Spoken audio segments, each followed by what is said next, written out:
ઓમ શાંતિ. તારીખ 22 સપ્ટેમ્બર 2024ની અવ્યક્ત મુરલીના આધારે સ્નેહની શક્તિ દ્વારા આત્માઓને સુખ શાંતિની અંજલિ આપવાનું યોગ અભ્યાસ. ઓમ શાંતિ.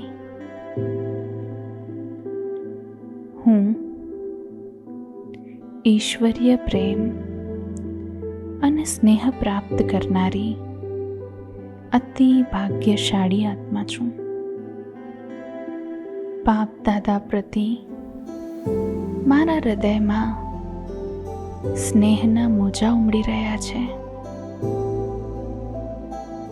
હું સ્નેહ સાગરની સ્મૃતિમાં મગન છું. બાપ દાદાને મારા પ્રતિ અતિ સ્નેહ છે. ઈશ્વરીય સ્નેહ મારા જીવન માટે વરદાન છે.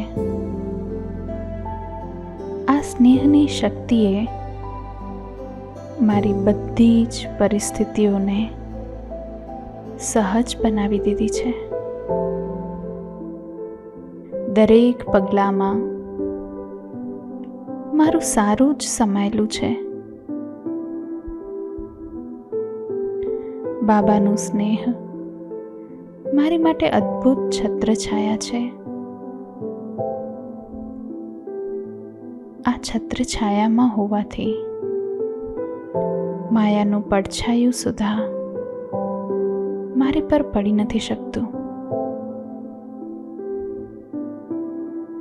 હું વતનમાં વિશાળ સફેદ રોશનીથી ચમકતા એક કમળ પુષ્પ પર બેઠી છું.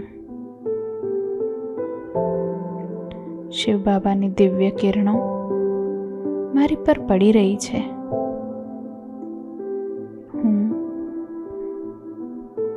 બાપ દાદાના સ્નેહની કિરણોની છત્રછાયામાં છું.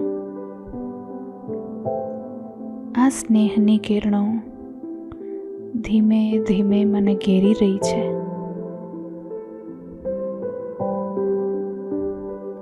મને ફીલ થઈ રહ્યું છે કે દરેક ચિંતા અને બોજ સમાપ્ત થઈ ગયા અને એમના સ્થાન પર સુરક્ષા અને શાંતિની એક અદ્ભુત ભાવના આવી ગઈ.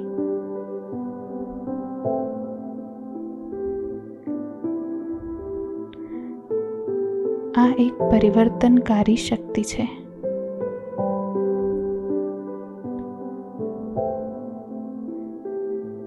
મારા પહેલાના બધા જ ઘાવને ભરી દે છે.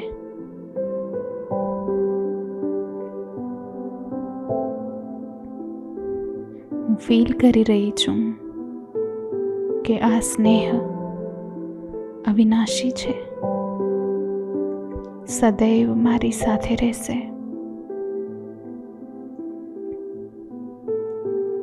જેમ જેમ આ સ્નેહની કિરણો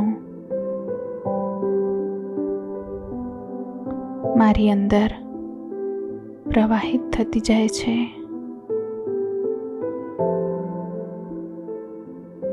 તેમ તેમ બાબાની સાથે મારી કમ્બાઇન્ડ સ્વરૂપની ભાવના પણ ગાઢ થઈ રહી છે. આ છત્રછાયામાં હું સુરક્ષિત છું, સમર્થ છું, વિકસિત છું, પ્રગતિશીલ છું. મારા કર્મ બંધન અને સંસ્કારના બંધન સમાપ્ત થઈ રહ્યા છે.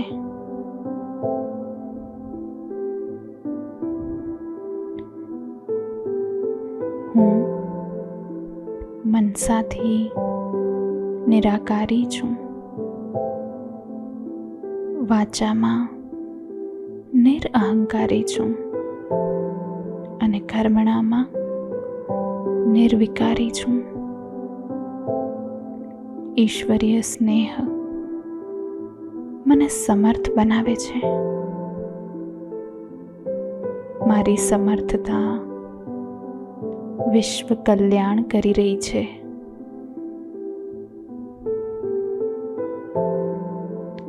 વિશ્વની આત્માઓને સમર્થ બનાવી રહી છે.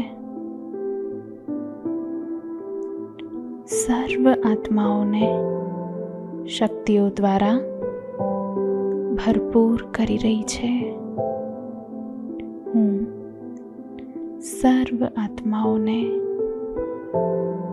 સુખ શાંતિની અંજલિ આપી સર્વ આત્માઓને બાબાની છત્ર છાયામાં લાવી રહી છું. ઓમ શાંતિ.